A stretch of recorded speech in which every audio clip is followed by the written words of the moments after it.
Un alt tip de matrițe foarte interesante de la Sizzix sunt matrițele embossliți de mici dimensiuni, care și taie și embosează în același timp. Veți descoperi foarte multe modele. Ele arată în felul următor, se deschid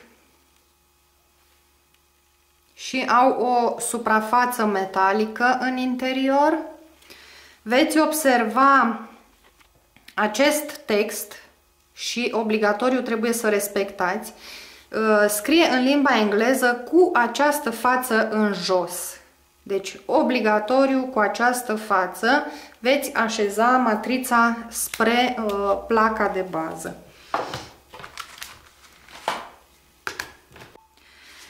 Am aici o bucățică de carton de 300 de grame pe metru pătrat. O introduc în matriță.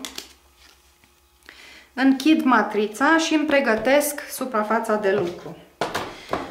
Astfel, trebuie pe placa de bază obligatoriu să caut exact unde este locul potrivit și câte plăci, câte pagini trebuie să îndepărtez.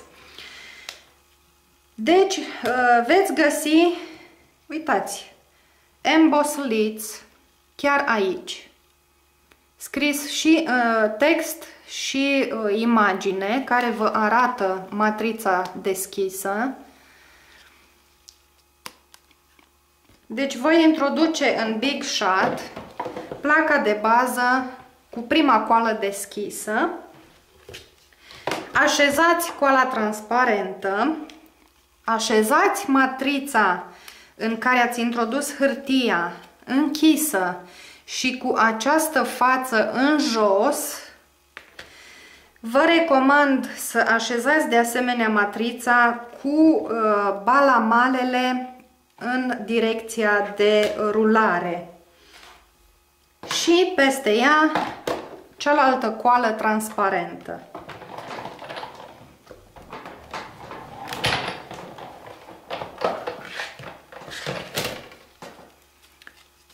Iată efectul obținut.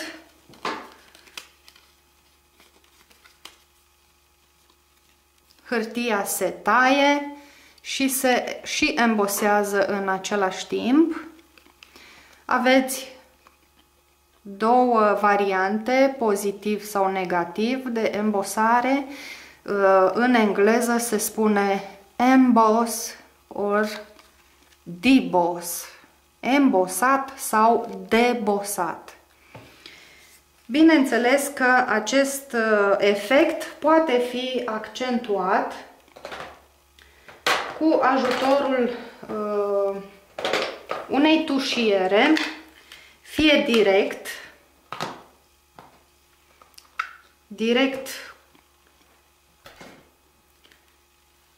frecând suprafața, sau cu ajutorul unei ustensile cu o bucată de pâslă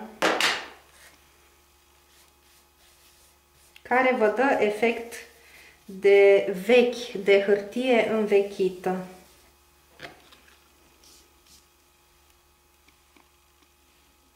Iată, se pot obține efecte diferite. Iată ambele fețe, embosare și debosare.